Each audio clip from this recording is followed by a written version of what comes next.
Nick, why are we wearing the same clothes? I hate it when this happens. I really do. Like, you need to text me, and then I text you, and then we were like, what are you wearing? So that we don't show up looking like this on a podcast. It's the same outfit. Like, okay, fine. I mean, does this help? No. Well, you know what? Actually, it is fine because it's our birthday. Which birthday song do we play here? Is it like there's so many songs about birthdays? I know there is so many songs. Cumpleaños feliz. Happy birthday to you. It could be any of the above, but hello, Groundpassers, and welcome to our birthday and yours. It is Groundpass's second birthday. It doesn't actually feel like our second birthday because it feels at the same time like we've been doing this for 20 years, but then at the same time for no time at all. So happy to be here. Super excited to be celebrating 2 years of Groundpass. We did it. We did it, Nick. We were consistent for 2 years, and I hope we will be consistent for many, many more. Nick and I have been thinking about doing an episode like this for a very long time. Not specifically a birthday episode, but we've been thinking about doing an about Groundpass episode, especially in the last few months. We have been very happy to see that our numbers have grown. We have a lot of new listeners, which has been awesome.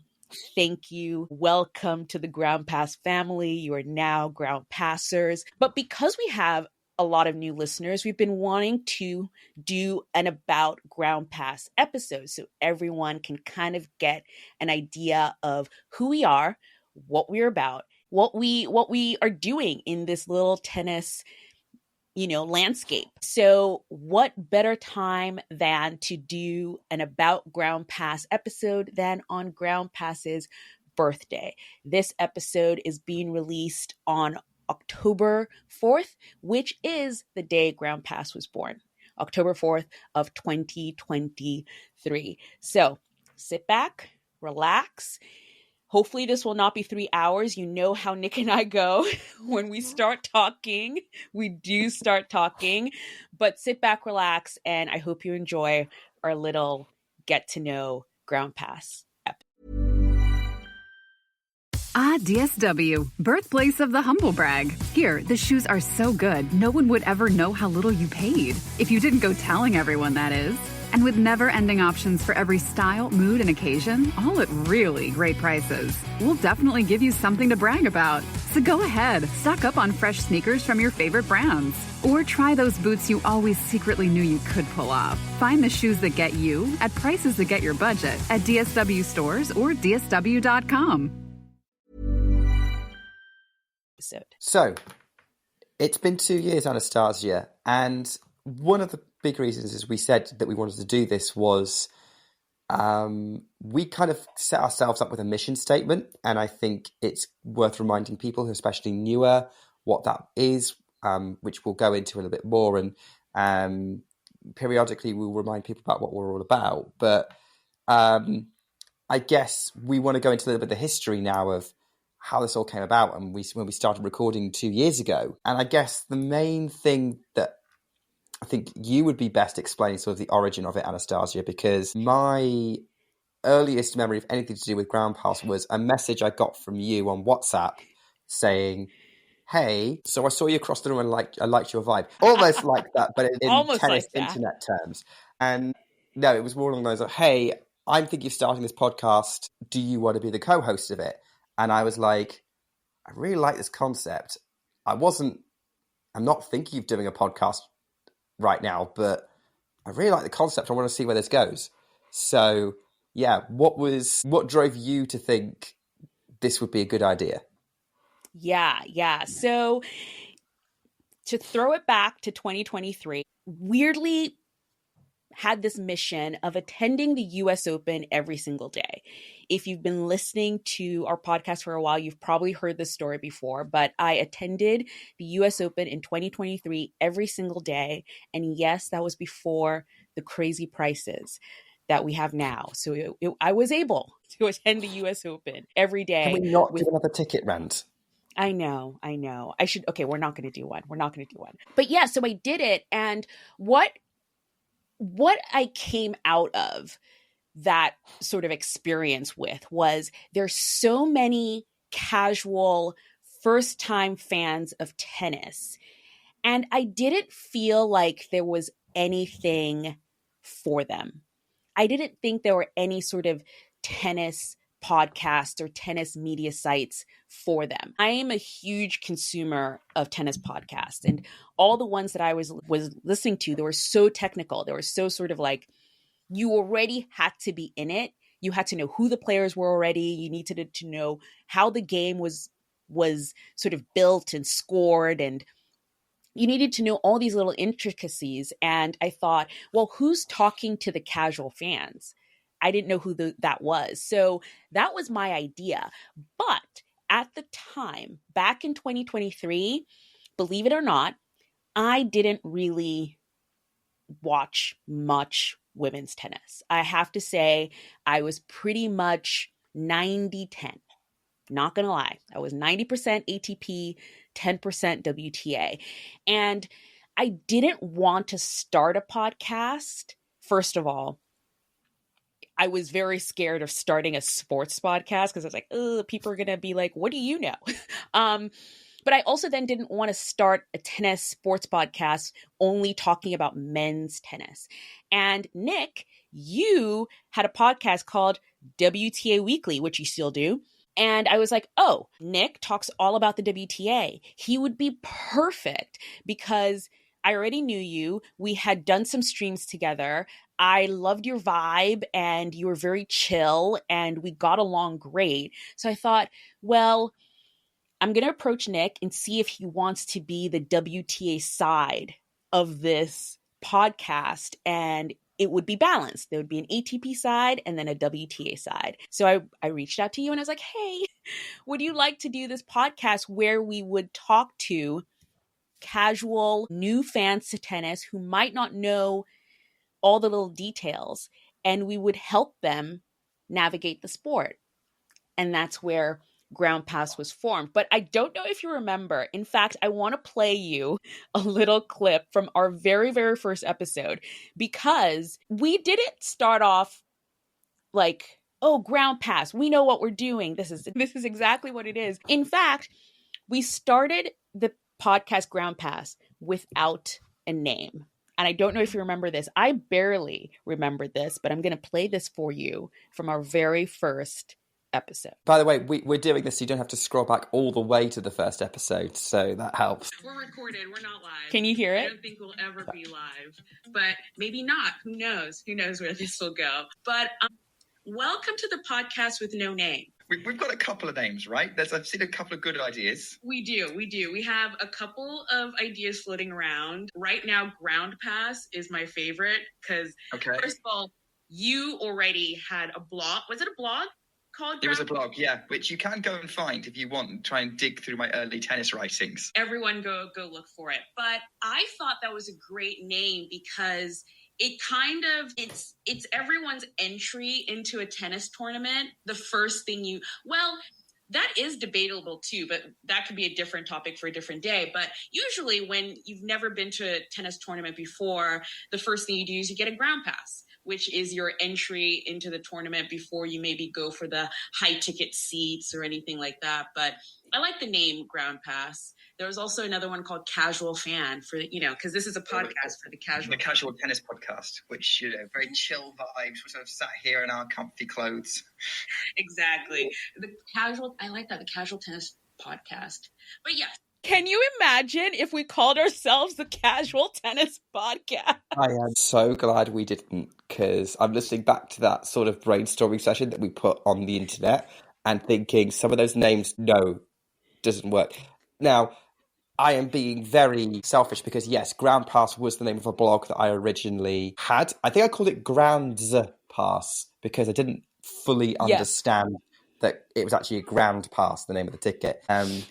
But yeah, that was something I started back in 2021 because I was locked in my house, as a lot of us were, for reasons. And I really went, I need to find something else to do other than my job because I'm going insane.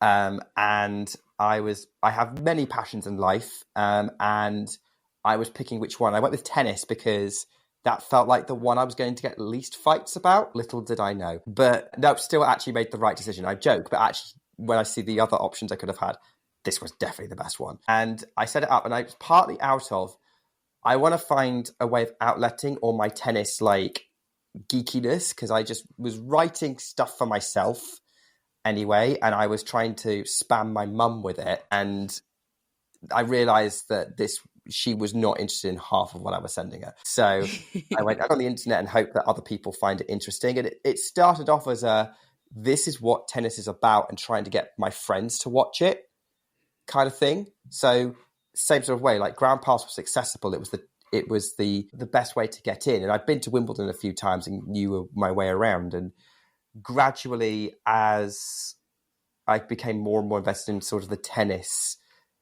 sphere of the internet, it became a bit more aimed at that sort of fan. But originally, that was what it was for. It was to explain tennis and get people into it and explain what was going on, and who kind of the contenders were and things like that. And it was interesting when Anastasia approached me, because you basically went, oh yeah, this is why I got into this whole tennis thing in the first place, this sort of amateur media thing, because by that point I was then doing podcasts, and then I was doing YouTube, and I'd written I'd started writing for a shared blog, which sadly is no longer the case, but I thought it was really, really good stuff there. And so yeah, that's how it, but like I loved going back to my roots of having something for people to kind of dabbling their toes into tennis, and not being overwhelmed by discussions of whether Alcaraz is the new GOAT, or whether Iga Swiatek is good on grass and that kind of thing. And it was like, so I really like the sound of this opportunity. And I think having something that's a bit more of a chill vibe, where we can kind of be on level with people who don't know as much, is, I think, more fun for everyone.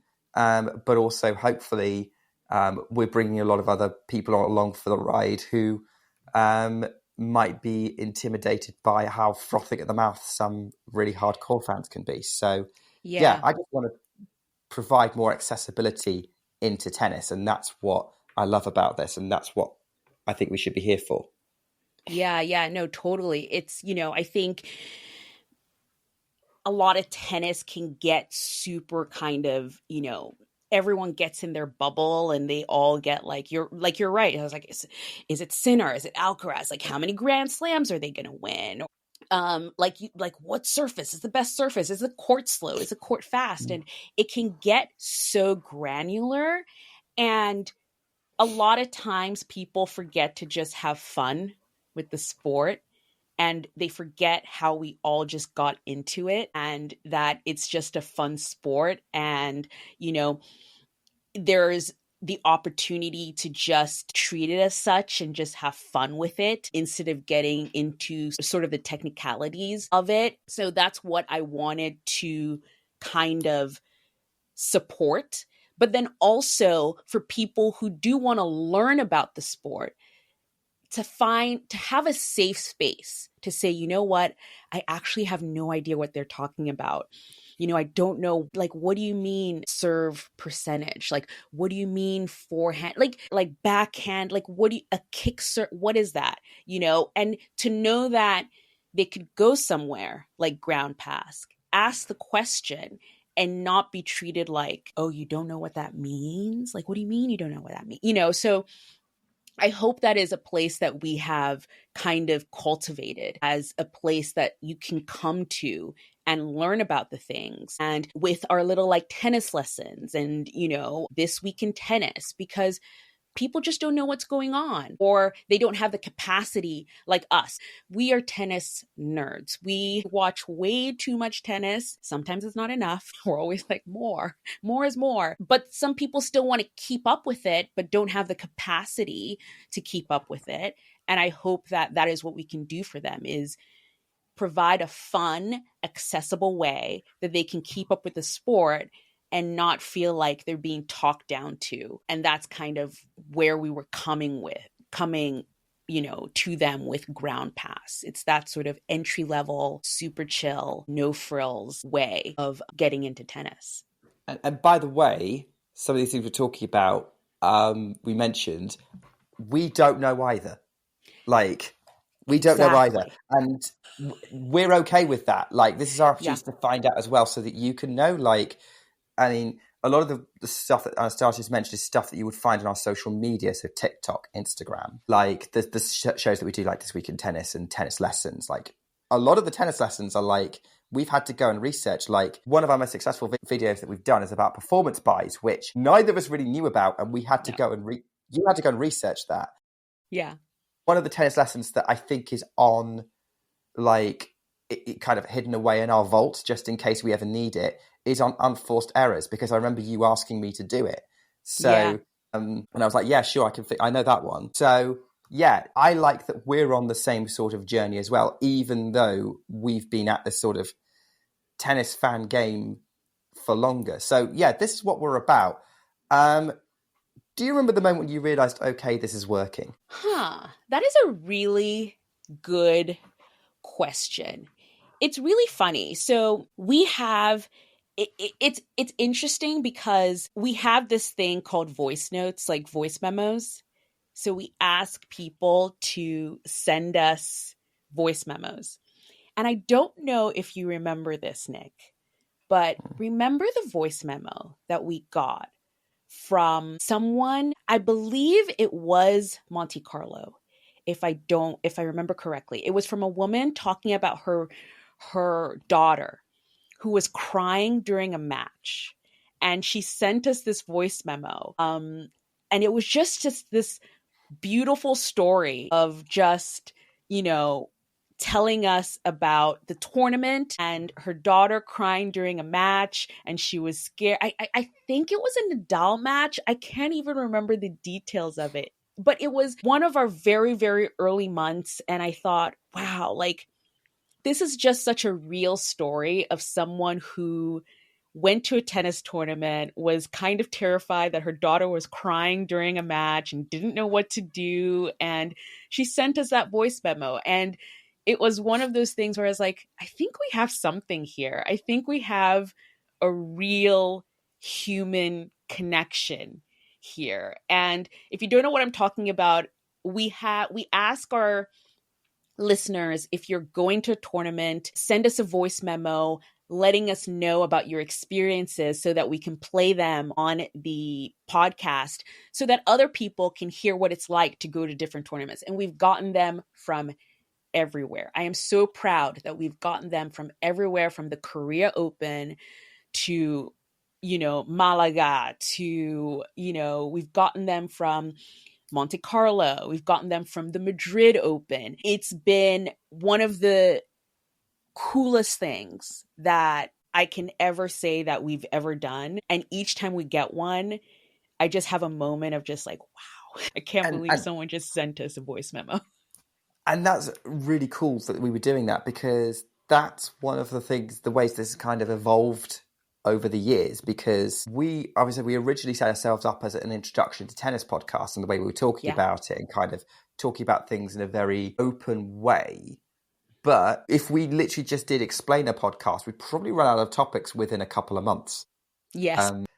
Tennis would have given us news stories that we could give our opinion on. But I think what I really liked that we started doing was kind of encouraging, what our mission now also become is to get people not only to watch tennis and enjoy it, but also to go to tournaments, which is why we with ground pass, that's the lowest level. Like, I say getting a ground pass is the best ticket you can get to a tennis tournament. And it's usually, unless we're not doing a ticket rant, it's usually the most affordable option. We have ticket rants in our US Open episodes. Go back and listen to this. So I think that's really cool. And then it became increasingly about, because one of the things I remember you telling me about was like, oh, we've got to introduce people to who players are because people only know the biggest names. And then it became about who you could see on a ground pass, kind of getting excited for the underdog stories we have in tennis. And like, this is the thing, even the broadcasters and the hardcore tennis fans get the most excited when you get an underdog story or a new talent succeeding. So why can't we just talk about that all the time? Because there's lots of really great stories out there and lots of great success to celebrate. And that kind of shift us in where we're talking about our editorial voice and mission. Like, those are the stories that matters the most to us. That doesn't mean that we won't get excited for when Carlos Alcaraz or Iga Swiatek win a 6th Grand Slam, because they're now both on 6. Crazy. That's really cool. That's really cool to see sporting history made and seeing excellence at play. In the same way as like seeing that French Open final between Sinner and Alcaraz and that incredible spectacle, that sort of interesting toing and throwing momentum between Swiatek and Sabalenka. It's not that it's not interesting, but that's not what we want to talk about all the time, and it's not the most important story. So for me, that's what it's now about, and it's very important to me that we still kind of do, which is why we will mention it. So yeah, we try and bring you a broader range of topics. And so that's what we're here for. And I guess that's what you want to do as well, right? Yeah, no, totally. And it's, I think that's what really drives how we decide what we talk about on the show versus what we don't. Because I always say this, there's always going to be someone who's going to tell Jannik Sinner's story. There's always going to be someone who's going to tell Iga Swiatek's story and Carlos Alcaraz and Novak Djokovic. But who's going to tell Mattia Bellucci's story? Who's going to tell Haley Baptiste's story? Who's going to tell Lulu Sun's story? Harrison, Evan King.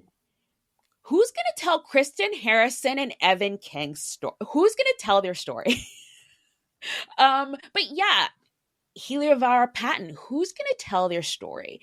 And that's what I think I would love us to do on Ground Pass as well, is, like you said, we're encouraging people to go to the grounds and see tennis in person on a ground pass, because that's also how you expand your view of tennis and how you learn faster the game of tennis.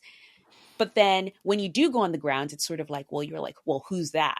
And we want to be able to tell you, okay, that's who that player is. That's who that person is that you're likely going to see on a ground pass. And some of those stories are so good. Some of those stories are excellent. And, you take, for example, someone who's doing really great right now on the Asian swing. Ava Lease is someone who has had such great stories this year, coming as a lucky loser at the Australian Open and making it to the 4th round. That's someone that if you went to the Australian Open on a ground pass, you saw that journey and her excitement through all of those moments. So those are the stories that we want to tell. And that's kind of how we decide what stories we tell. Is someone telling this story? And if not, how can we tell that story? Yeah.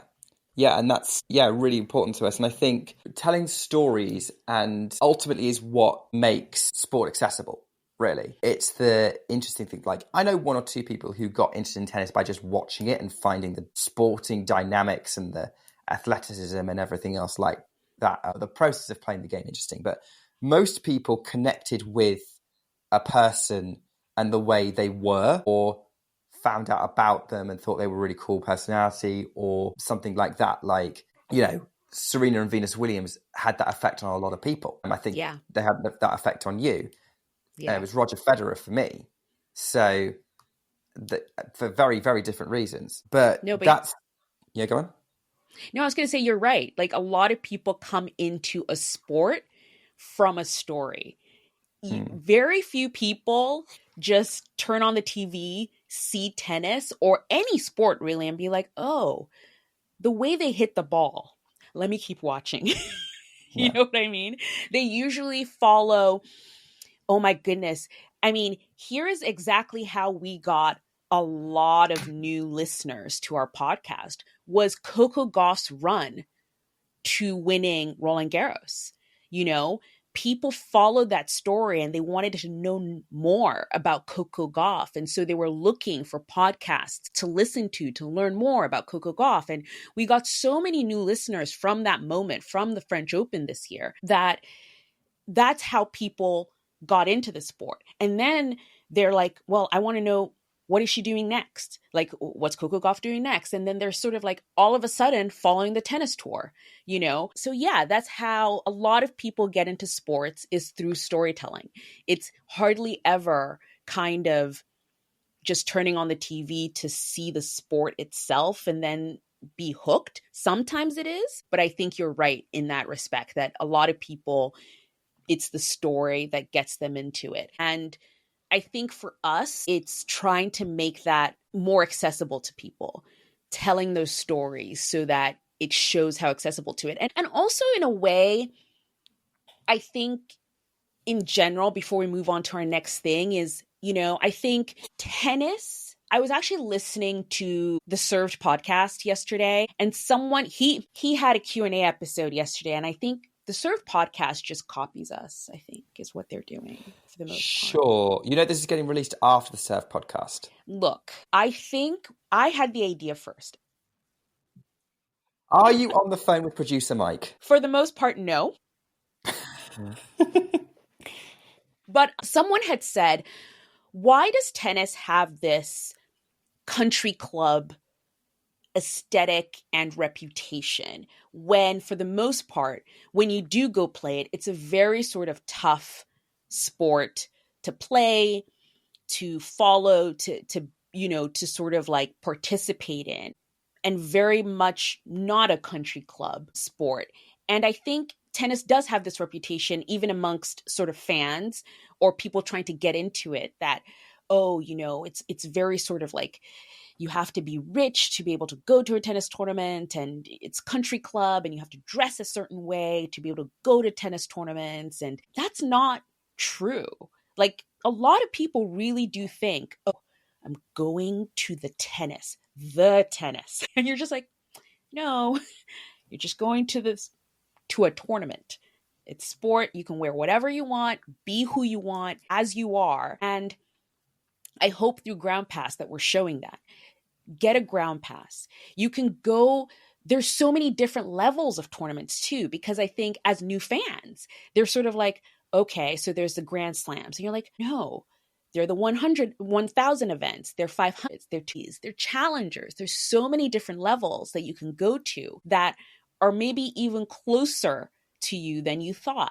You know, in Champaign, Illinois, for example, there's a challenger right there that you could go to that you might not have realized. And you're dreaming of maybe going to, you know, the US Open and saving money when you could probably see some really high level tennis players right at your doorstep.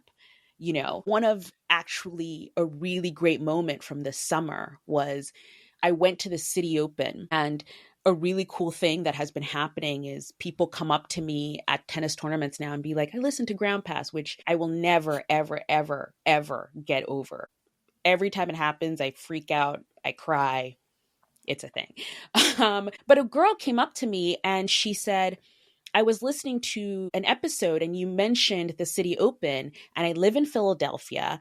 I wanted to go to the US Open, but the tickets were so expensive. But you had mentioned the City Open, so I decided I would come to the City Open instead. And she had met me, and we were both sitting on a very tiny court watching Naomi Osaka practice, like courtside, you know, this far away from Naomi Osaka.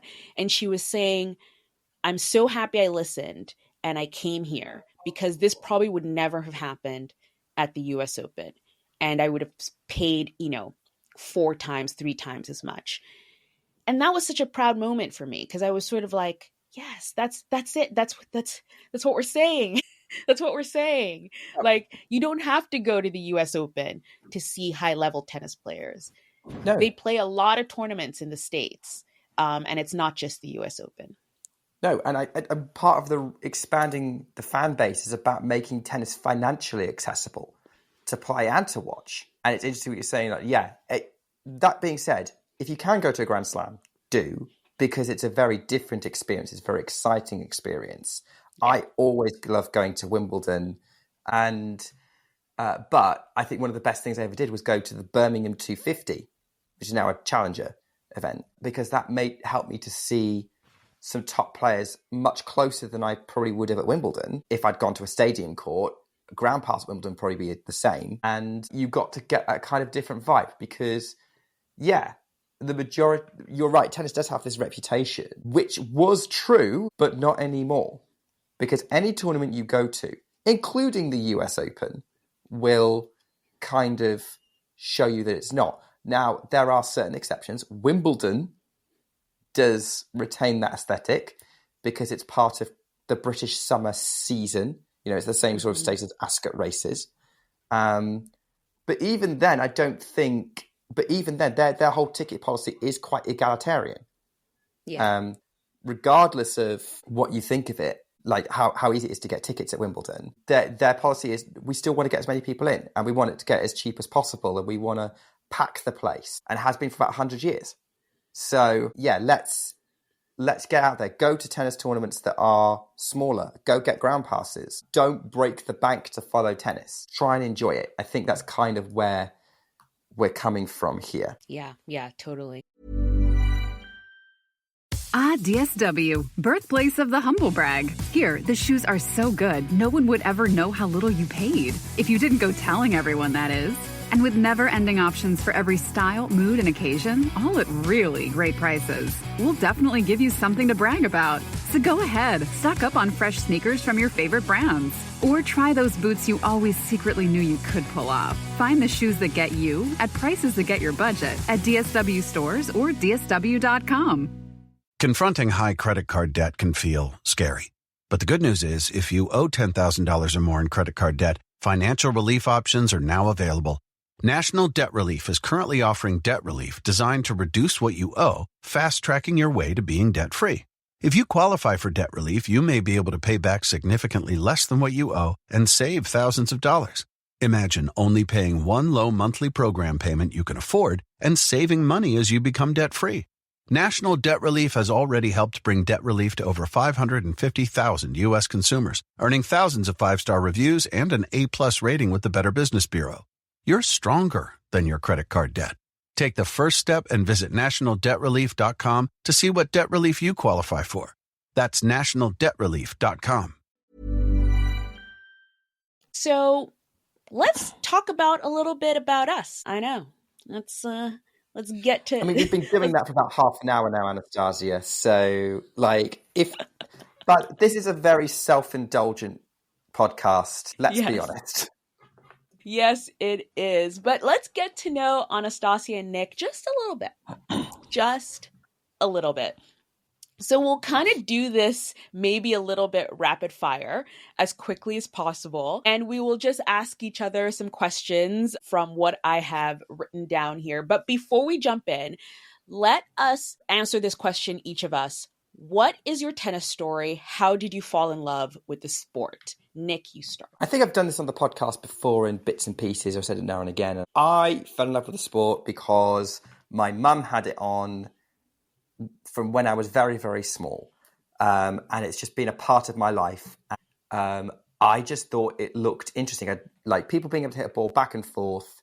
I remember being a bit of a culture shock how big a tennis court actually was when I first started trying to play it.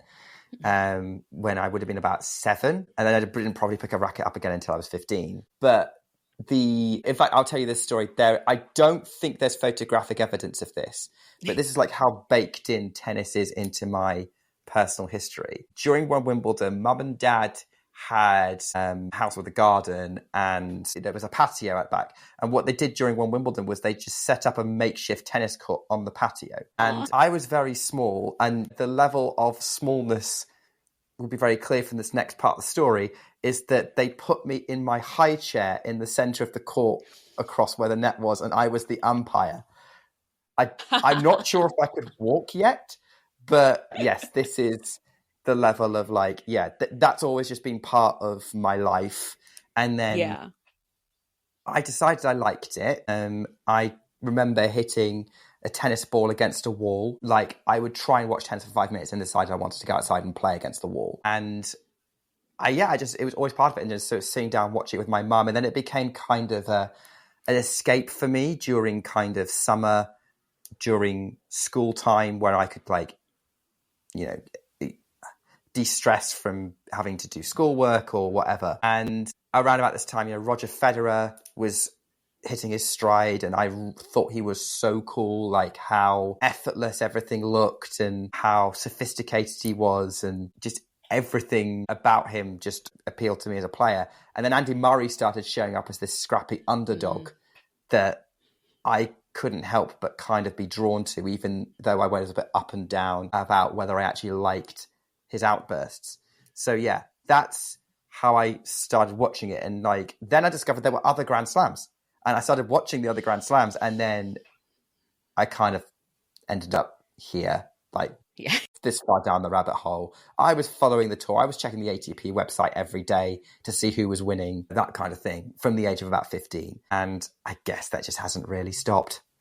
Yeah, that's cool. It's cool. I had a different experience. I actually came to it older because I was sort of like a child athlete, like I guess you would say. I did track and field. So that was sort of my entry into the sporting world. And for some reason, I remember so distinctly the very first time I saw Venus Williams and Serena Williams on television. It was when they had the braids and then they had those like beads in their hair, and I had those too. And it was the first time I saw athletes that looked just like me. And I was like, they look just like me. What do they do? Like, what sport are they doing? And it was tennis. And I was like, okay, what's tennis? And that's how I got into tennis. And I would only watch them.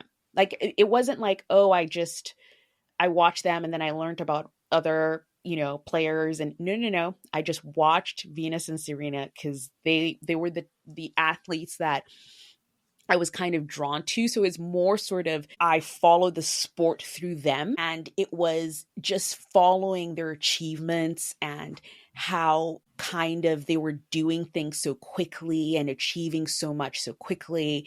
And I just loved that about following the sport and learning through them, the sport. And I actually kind of weirdly, because again, I was more of a track athlete than tennis, and kind of faded away a little bit from tennis. And when I came back into it, there were these two guys. It was Rafa and Roger. And I was like, who are these guys?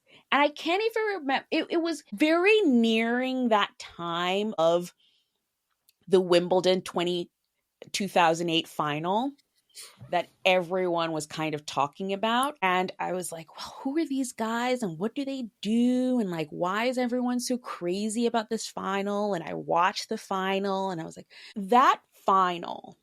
And I'm a very talked about this before. I work in film and television. I very much am a cinematic kind of person. I see things through stories. And that final is one of the most cinematic tennis moments ever. You watch it, the winning, the lights from the cameras flashing in the dark, because back then there were no like lights. If it got dark, they stopped the match. Just the lights flashing from the cameras. Nadal wins. He like goes to hug, you know, Roger at the net, and then he goes to his family, but then he climbs on top of the like boot. I mean, the whole thing was just a story, and I was hooked. That was it. Like that moment, I was hooked on tennis, and I will never forget that match or that moment. And that's how I kind of got back into tennis after first, basically, I think falling in love with two athletes that played tennis, taking a break from it, and then coming back because of this sort of cinematic match, really. And, finding out about these two players and then basically becoming a Fadal fan. But I think because of that moment, I, fell in love with the sport in general. And I never look back. What was the first live match you saw in person? Do you remember? In person? Yeah. Or what was Or the do you first mean tournament you went to live? What tournament did you go see? So not on TV. Exactly, not on TV. It was the ATP finals. No way. Yeah, it was the ATP finals because they were in London. And I was 16 years old. It was 2010. And I went to see, it was easier to do than Wimbledon because you can just book tickets for sessions. And we went and me and my mum, and we went to watch, and it was Thomas Berdych against Andy Roddick. No way. And that was the first proper live event I went to. And it was so cool. We went back the following 2 years. The second year we saw Roger Federer against Mardy Fish. And the year after that, we saw Federer again against Janko Tipsarevic. So I've seen Federer play in person twice, which makes me very happy. He didn't make it easy, but I think Fish didn't make it easy, to be honest. But it was a good time. But yeah, that was the first time, ATP finals. And I always thought, I'll get around eventually to going back there because it was such a great vibe. And then I never did. And then it moved to Turin. So I guess I'm going to Italy. I don't know. I really, really want to do the WTA finals, to be honest, but that's even a bit further out. Yeah, now that's far, far, far away. For me, didn't see any live tennis in person till I moved to New York. So I moved to New York, couldn't afford at the time, because when I moved to New York, I was working as a production assistant. I worked at the Gap. Couldn't afford to go to the US Open at the time, even though at the time the tickets were much cheaper, but still. But the very first live match I ever went to was to go see Serena Williams at Ash in 2016. 2016, got a ticket to Ash, spent at the time my savings to get a ticket and lodge, bought a honeydeuce. I'm going to put a photo of me holding my honeydeuce. I still have that cup, actually. And I saw Serena Williams play Ash, and that was my very first live match in person. Wow. Yeah. It's just dawned on me thinking about this, like, this November will be 15 years since I first went to watch tennis live. Next year, US Open, we have to do a 10-year anniversary of you going to go see Serena Williams. Who did she play? Oh, wow. Who was she playing? I don't even remember. I don't even remember what round it was. It had to be one of the early rounds. Yeah, she won, right? Because she got to the semifinals. Oh, yes. She won. Yeah. It had to be one of the early rounds because there's no way I could have gotten, like, late round tickets or even second week tickets. No way. Yeah, it had to be like an early round. That's now my mission, to find out who she was playing. There must be a way to find out because I have the photo, so I'll probably like look up the date and see who she was playing on that day. But yeah, that was fine. Okay, what else? Cool. What other questions do I have here? Dream match you've seen in person. Okay, this one is, there is no way I'm ever going to top this, ever. So obviously, how at the US Open, or you just don't know who you're going to see, basically. You just buy the ticket and hope for the best. So this was another sort of splurge. This was still when I was going to Ash. I literally do not buy Ash tickets anymore. But this was when I was still going to Ash pre-2020. In 2019, I had gotten pre-sale Amex tickets, courtside in Ash, because I had never done courtside tickets before. I think this was the first round, so I think it was a Tuesday. It was either a Monday or Tuesday, so like second or first day of the tournament, the cheapest they would ever be. And I was just like, hey, whoever I see. I'm just there for the experience because I've never had courtside tickets before. Guess who I saw? Early round Ash 2019. Serena again? Yes. And? Rafa. Roger. Close.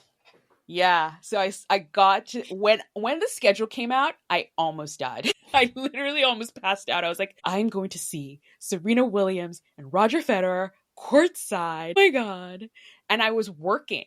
It turned out, because at first I thought I wasn't going to work, and then I got called into work, and I literally talked to my boss and I was like, I completely understand, but you need to understand that I cannot come into work on this day because I got courtside seats and I'm going to see Serena Williams and Roger Federer courtside. So there is no way I can come into work. And luckily for me, he understood. But that was my dream match moment that I can't ever top that. There's no way I will ever top that, because I'm also a different tennis watcher now.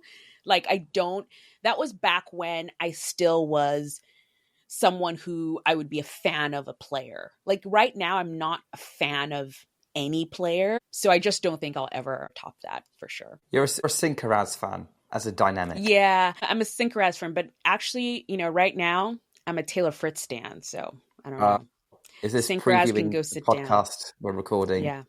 Yeah. Previewing for tomorrow's podcast. Yeah. Yeah. So yeah, that's really cool. I don't think many people's tennis days would top that, especially if you're kind of courtside. I mean, I've been courtside for a Novak Djokovic match. Ooh. Which was cool, but it was a very one-sided Djokovic match, and it was the last match of the day. It was baking hot. I mean, those were one-sided matches. Those were like first round. Oh yeah, it was the first day.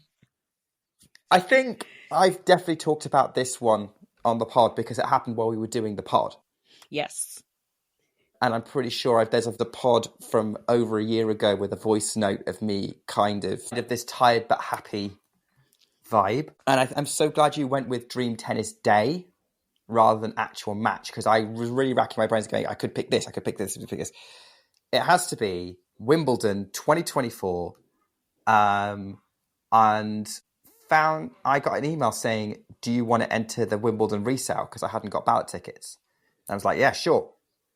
Bought a ticket for centre court on the first Thursday.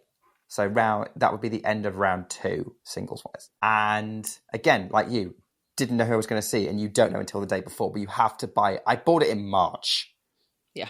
And I was down there anyway because we managed to get some tickets through a different means, through a different ballot, the LTA ballot, me and my mum. And so we were there the first 2 days. So I'd done Wimbledon the most amount I'd ever done, like 3 consecutive days. And then day 3 came around and the centre court schedule came out and I was like, oh my word. And it was Novak Djokovic, then Iga Swiatek, who is a player that I have wanted to see in person for a very long time. Like I've been following her career, well, kind of from about when she started to get big and was just like super into her story, still am, and was so excited. I finally get to watch Iga Swiatek play tennis live. And then the final match was Andy Murray in the doubles with his brother Jamie in the first round. And I'd never seen Andy Murray before either. It was a player that I just kept missing. Mm-hmm. Rafa as well. I never got the opportunity to see Rafa play, sadly. But yeah, I saw Andy Murray's play and that was my dream tennis lineup. Absolutely 100%. I was cheering for Iga, even if it was a one-sided win. And then getting to see Andy Murray with the full Wimbledon crowd behind him play his heart out with his brother, and they didn't quite make it. They lost the match. And then being there for his Wimbledon farewell ceremony was really, really surreal, because you only ever see those things on television, right? And it was like, what? And I kept on thinking, what's this like to watch on TV? Wait, I'm here. And yeah, that I don't think, even if I go back to Wimbledon every year, which I probably won't because I don't live close to Wimbledon, but if I went back to Wimbledon every single year, if I got to fly to the Australian Open, I don't think that would top. That tennis day will be topped for me. Yeah. Being able to tick off seeing Iga for the first time and seeing Andy for the first and last time and seeing that special moment. So that has to be that for me. Yeah. I like that we have very good kind of like just impossible to top moments. Like those are two pretty possible to top moments. This is a very interesting one. If Ground Pass wasn't about tennis, what would it be about? I mean, Formula One. Of course. It would be the Formula One. Because I have this habit of hooking people I know into Formula One, and then the next thing this is what we talk about other than tennis is like, did you watch the race? Like, I have had Anastasia going, I can't believe I missed Isaac Hadjar getting on the podium. It's still till today. I was literally thinking about this yesterday because I was listening back to look at what we're doing now. We're talking about the F1, but I was listening back to the F1 podcast about the post-race debrief, and I was just thinking, can't believe I missed Isaac Hadjar's first podium. Can't believe it, but I did. I missed it. But yes, Nick got me into the F1, and if Ground Pass wasn't about tennis, it would definitely be about F1 now. Yeah, 100%. That's the other sport I will spend hours talking about or watching, and I think we watch it for I think if we ever did an F1 podcast, I think that would be very interesting, because I think you and I are probably fans of different drivers and have a different approach to the sport. Yeah. But it probably wouldn't be too dissimilar to this, to be fair. No, I think it would actually be very similar to this. Yeah, I think it would actually be very similar to this, but we are not doing another podcast on Anastasia. No. Okay, next question. What is a dream episode or collaboration? I mean, episode. That's hard because, episode or collaboration. Because, if I was to do complete dream collaboration, the Serve podcast. Completely. Dream. You know what? It's so funny considering how much I talk about them. I wasn't actually even thinking about them, but thank you, Nick. This is why you're here. By the way, the amount of time people just don't understand. Nick is like half of my brain. We will talk about things and it's like in one ear, out the other. And then Nick goes, so about that thing. And I'm like, thank God for Nick. Because if you didn't remember, definitely I wouldn't. But see, yes, Nick, yes, you're right. That is our dream collaboration, would be with the Serve podcast for sure. Yeah, I love hearing Andy Roddick's very realistic take of what it's like being a player. Yes, and I take what he says over pretty much anything else. There's a reason why he's now the biggest podcast in tennis right now. So yeah, big fan of that. Otherwise, I do know. I do have a dream episode as well as that. I'm going to be cheeky here. What is it? Want to do an episode, I hope this happens, where we are both in the same room. Anastasia and I have never seen each other in person, ever. I don't know how tall Nick is. He says he's 6'1". I don't know. He says he is. I don't know. Could be. Can you imagine the other day? Well, actually, I won't tell you what I was thinking because, I guess it's kind of manifesting. But Nick, can you imagine if we did our very first podcast in person at Indian Wells? That would be fun. I was actually thinking of doing it in McCarran Parkhouse, but... Or McCarran Parkhouse would be that would also be a second best. But I know how much you kind of want to go to Indian Wells. I do. So I was thinking that could be a good venue. And you could definitely find some venues there you could record something. Yeah, that would be cool. Oh, totally. This is we're going to need to keep a podcast going for another few years. We'll see. To do that. But I will do this for as long as it takes. To get to Indian Wells, yes. And I'll take New York as a second best. New York is that's a pretty good second best. Big game today and no way to watch it? Sling lets you do that with Day Pass. Get instant access to live college football starting at just $4.99. One Day Pass gives you 24 hours of nonstop action on ESPN and ESPN2. Want SEC or ACC Network too? Just add Sports Extra for $1. No contracts, no hassle, just pure unfiltered game day. Sling lets you do that. Visit sling.com to learn more. Come to DSW for the shoes, stay for the fun. Because let's be honest, if shoe shopping isn't fun, are you even doing it right? So go ahead, try something new. Try something different. Good different. Try something that feels like you. You know, the real you. And then definitely brag about it later. Because at DSW, you've got unlimited freedom to play. With sneakers, boots, and everything in between for every style, mood, and occasion, you'll definitely find shoes that get you at prices that get your budget. DSW, let us surprise you. Okay, let us get into our audience Q&A. We're focusing on us. We should actually, think about the listeners who, are a big part of this podcast. We love the audience participation we get.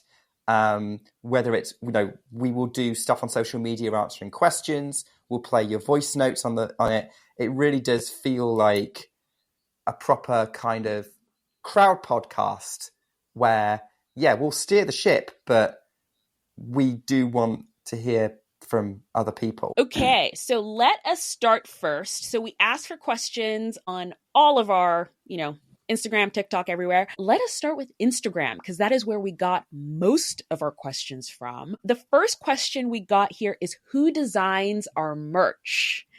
Our merch, which we're wearing here, and you can't really see the back, but I'll leave a photo. Oh, good. Nick, doing the work. Yes, Nick. That looks great. You just tell me to work it. It looked good. It looked good. Anyway, this is not the Groundpass runway, everybody. Could be.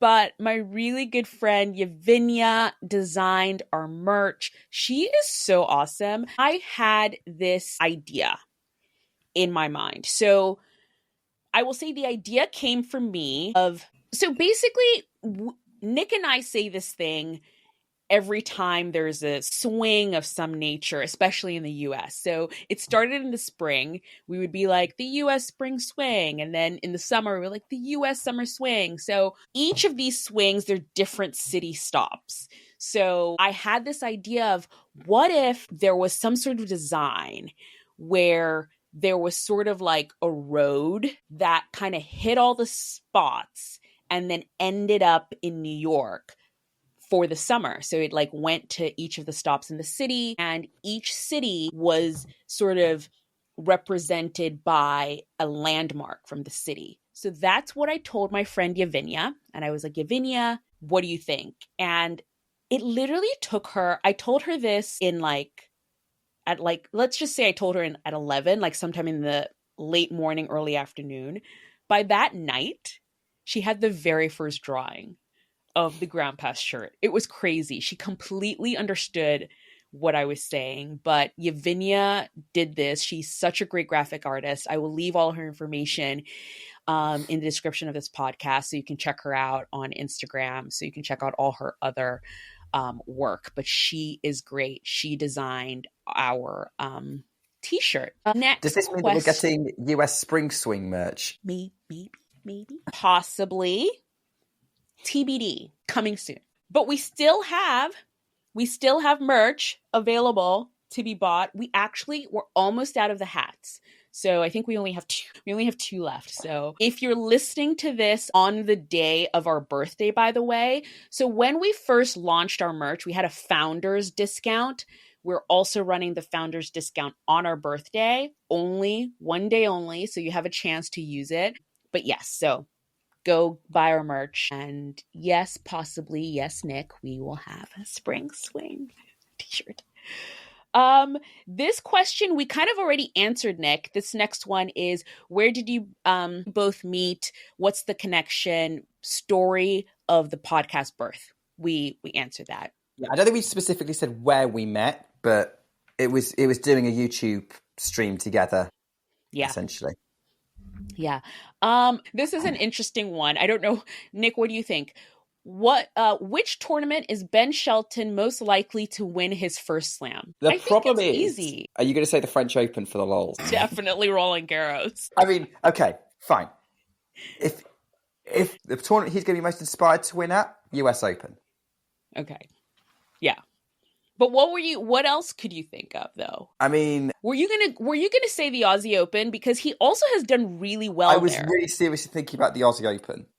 Yeah.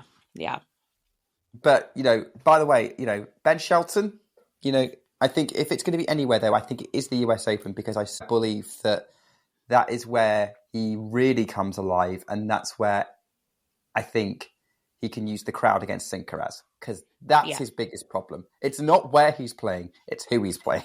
It's who he's playing. So this question, I'm going to read it out, but it's definitely on our to-do list, and we're going to answer it in a bigger sort of video.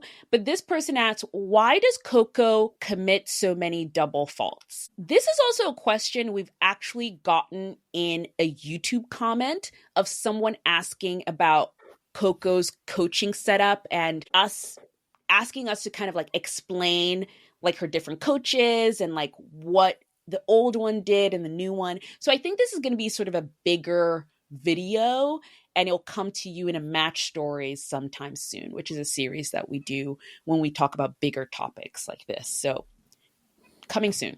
This is also an interesting one. Nick, I don't know how you're going to answer this one, but how long will Carlos stay number one? Oof. I mean, that's tough because, okay, I think he's going to stay number one for a while. I think it's going to need Sinner to reverse some things that happened at like the US Open and getting a couple of wins and Masters. I think Sinner's going to be snapping at his feet for a bit, but I definitely don't think he's going to be losing that ranking before the next US Summer Swing. Okay. I think he's going to be keeping just ahead of Yannick during that period. Yannick does have an opportunity, I guess, after the spring swing, after the Sunshine Double, because he didn't play, but neither of them are defending many points from there. So yeah, I think Carlos has an advantage for a while. In terms of ranking points, I think their actual matches will go back and forth and always will. Okay. Yeah, I remember posting about this, but Andrea Petkovic, who is a former player, now commentator, she said at the beginning of the year, kind of like out of nowhere a little bit, but I feel like she's always so smart about her predictions, that Carlos was going to have the best year ever. And she was so right. And if you don't read her Substack, I will leave a link below, but I really, really love her writing. It's really smart. But he is having the best year ever. I love this question. This might also be one of those that we do a bigger thing about, but it's open first timer 2020 tips for me coming from Europe. So this is a big one. This is a really big one, but it's also kind of the perfect time to be asking that sort of question because it will involve a lot of prep, especially in terms of just what the cost is right now to come to the US Open. We do tournament guides, and based off of this US Open, I'm going to be doing a bigger tournament guide. We're also going to be doing videos that we're going to be posting to our YouTube. If you go to our website, you'll see all of our other tournament guides. So I would definitely say stay tuned to that. What I will say is you have to be willing to, at some point, kind of wait for the day of. I know this gives Nick heart attacks. Every time I say this, Nick is like, what do you mean? But I think based on the resale market that we have right now, what really happens with tickets is, even with the Amex presale and when they release tickets to people, I definitely would say go on those right away. And if you're able to get tickets at face value, get them ASAP. Like, get them right away.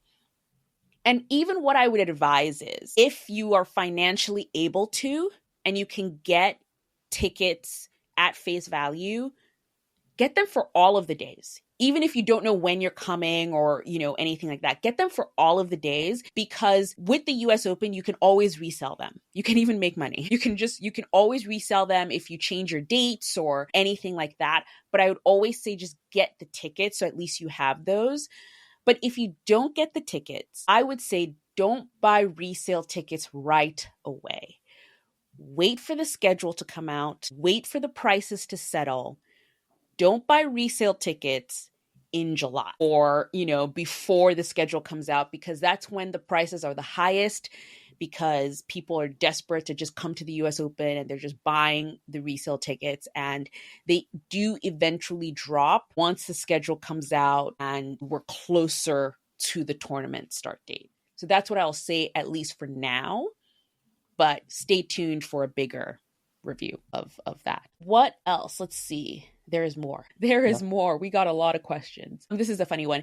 Is Daniil Medvedev a lost case, Nick? Go watch the Lost Boys video that Anastasia made. We will link it below. Who had the idea for the podcast name #backstory? We talked about that. Yeah, we answered that. A bit of both.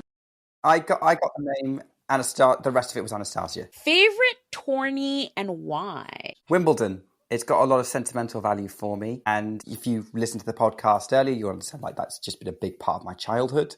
I still think it's the best vibe of any tournament I've been to. I guess, or the ones I've liked the most. But like, I know it's ironic given like a ground passer and like I should probably like the small tournaments. But like a Wimbledon ground pass is like an amazing ticket if you're willing to queue for it. And I've had tremendous days out doing that. So yeah, for me, Wimbledon always will be. It's not all about Wimbledon for everybody else. So I don't want to be a complete hypocrite with what we said at the start of the podcast, but it has to be that for me. Yeah. Mine changes all the time. It changes all the time. But I have to say, Charleston at the moment? it was Charleston, and it definitely does have. Right now, it's just like it's Indian Wells Charleston. Like they're just like, it's that little thing. And I think Indian Wells just still has that little bit of an edge above Charleston. But yeah, right now it's Indian Wells Charleston. But Charleston is such a happy tournament. Like I cannot explain to you how happy Charleston is as a tournament. So it's one of the two there. This is a very interesting one. And Nick, I feel like we might have to do a part 2 of this in order to not have this be a 3-hour podcast. But we have like questions here asking us about our podcasting tools, which is so interesting. Tips about starting a sports podcast. You're asking us for tips? Wow. Biggest misconceptions about tennis. So you know what, Nick? I think we will do a part 2. Because we have a lot of questions coming in, and we're recording tomorrow our regular episode about the week of tennis. So we'll just do a part 2 Q&A so that this is not a long one, because I definitely want to answer a lot of these questions here. But yeah, thank you guys for sending in all these questions. I'm so excited to answer them. Yay. Yeah. Okay, let us wrap it up, Nick. The last section, looking towards the future. Nick, do we have any hopes for year 3? What do we hope Groundpass becomes in year 3? That's a tough one. I feel like that's such a tough one because I don't know about you, and maybe we should start here, but I don't know about you, but I didn't expect this would be year 2. No. Yeah. I didn't. I didn't know what to expect, really. I didn't go in with any kind of expectations of we're going to achieve this, and this. I came in to have fun and hopefully people will enjoy it, and we get a lot of people enjoying it. And it turns out a lot of you enjoy it. So I don't know. I guess for year 3, my big hope is that if I go back to what we were saying earlier about the beginning of like when I first came into tennis and what I was trying to do with the original Groundpass blog, which is sitting dustily somewhere in the corner of the internet and probably full of adverts. I would love to see more interaction with sort of British tournaments and like British fans. I love this international family we've got. I'm loving that we've got people from the US and from the Philippines and from Korea and from Poland and dotted about all over the place. But, I want to make tennis big and significant in my backyard. And I want to have friends I can talk to in person about tennis, as well as all of you online. So I'd love to see a little bit more happening in Britain for us. I think that would be my hope. Yeah, I completely agree. We do have a really big American audience, I would say. It skews. I mean, our biggest audience, I would say, on our podcast it's American and then UK, and then we go Australia, New Zealand, that sort of thing. But I definitely agree with you that it would be nice to see a bigger UK audience as well. And that would mean Ground Pass on Site UK. Ground Pass on Site UK, who knows? That would be interesting to see in year 3. But I do think, just like you, I did not see this in year 2. I think the cool thing, and maybe it's our secret weapon a little bit on Ground Pass, is it might seem like we planned all of this, but we really didn't. We don't have a team. It's us. We really don't. I think, you know what, actually, that is something we should probably just dispel right now, because I do think a lot of people think there is a team. The team is Anastasia and Nick. That is the team. And thank you. Thank you for thinking it's a team, because I think that just speaks to what Nick and I do and the work that we put out, because we're really proud of what we do. There was no plan. I think we have just I think the only plan that we had was to be consistent. That was it. Like, to make sure that we were having fun, we weren't overextending ourselves, and to be consistent. And that was the only sort of plan we had, and everything else just came with it. And I think Nick and I have enjoyed the storytelling part of it. We've enjoyed kind of, expanding to basically what we see the need is. Like the tennis store, like I think one of the kind of everything that we've added on has just come organically from something that we saw in our social media responses. And we were kind of like, oh, okay, we'll do that. Tennis, This Week in Tennis came from Alex Ayala's story in Miami. Like, I basically we weren't even doing TikTok videos or anything, and I randomly did one when Alex Ayala had beaten, I think if it was not Iga, it was before, maybe it was Yelena. Or Maddie Keys. Or Maddie Keys, yes. I think maybe it was that one. And I just made a random video, and I think that was the first sort of everyone talking about Alex Ayala. That was the first sort of like explosion of it. But then what the responses we were getting was sort of like, oh, well, what's next? Like, what's the next tournament? What's the next thing? And I was like, oh, well, This Week in Tennis, like, and it was such an organic thing. Tennis lessons, again, we were trying to figure out a way. People would ask questions like, what's this? What's this? And we're like, ooh, tennis lessons. Nick was doing tennis lessons. So all our stuff has just come from need, and we just go with the flow. So we'll continue doing that in year 3. We'll just go with the flow and hopefully keep telling stories. Yeah. We'll keep making it up as we go along and hope no one notices. Exactly. It's professional. Team. The team. How can listeners support or be a part of the next chapter? I think actually the best way listeners can support, there are many ways. We have, I think, what I'm really proud of, even though it is a lot of work, believe me, it is a lot of work, even though we make it seem super effortless, is we try to be wherever our listener is. So if you're on TikTok, we're there. If you're on Instagram, we're there. If you're on Substack, we're there. So we try to be wherever you are. And I think how our listener can help us is sharing that.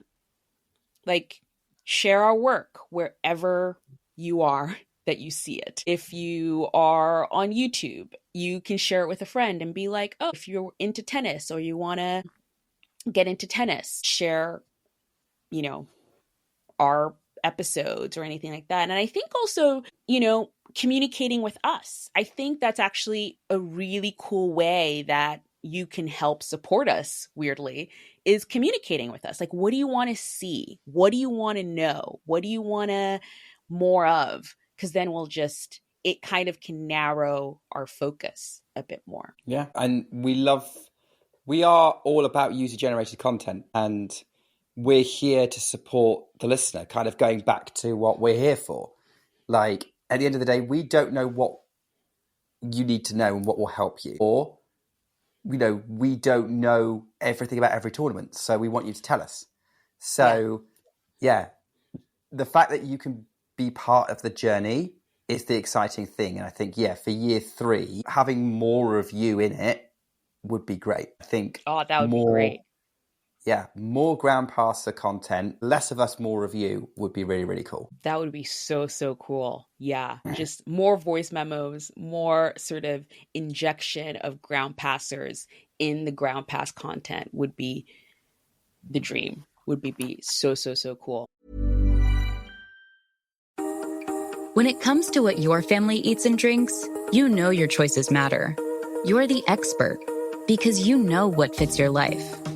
And getting it right starts with good information. That's why America's beverage companies are sharing more information about our ingredients at goodtoknowfacts.org. No spin, no judgments, just the facts straight from the experts for more than 140 beverage ingredients. Visit goodtoknowfacts.org. The school year is beginning, but don't settle for basic tissues when it comes to managing all the messes that come with it. From home to school and back, stock up with Kleenex Ultra Soft Tissues. Because back to school means back to sniffles and sneezes. Kleenex Ultra Soft Tissues are soft and absorbent to stand up against runny noses, to keep you and your family clean and comforted as the school year starts. This school year, make sure to get the classroom essential that teachers and students can rely on. For whatever happens next, grab Kleenex. Visit Kleenex.com to learn more. What is one thing you'd like every new listener to take away? Well, okay. Every new listener to take away? Be nice. Enjoy the tennis. Be positive. That's what I want. Enjoy the tennis for the positivity and for the stories and for the moments and the excitement. Everything else can make it seem like the entire world. And it isn't, but it's still my favourite thing. So yeah, be positive. Enjoy an underdog story. Celebrate success, be wowed by an incredible match, and share our enthusiasm for the sport. And that's what I hope everyone takes away from the episode. Yeah, couldn't have said it better. Thank you, guys. This was awesome. Nick, I actually really, really enjoyed this episode. Not only as a way to share what Ground Pass is, but as a reminder to us and to me and what we're about, It's a nice kind of reminder, reassurance that this is what we're doing, this is who we are, and I'm really happy to be doing it with you, Nick, because you're awesome. I wouldn't want to do this with anyone else, Anastasia. Or you listeners either. Exactly. You guys are great. Again, thank you so much for being here with us. We enjoy having you as part of our journey, and we hope you stick around with us for yet another year. And let's check back in after year 3, see how we did. Bye, guys.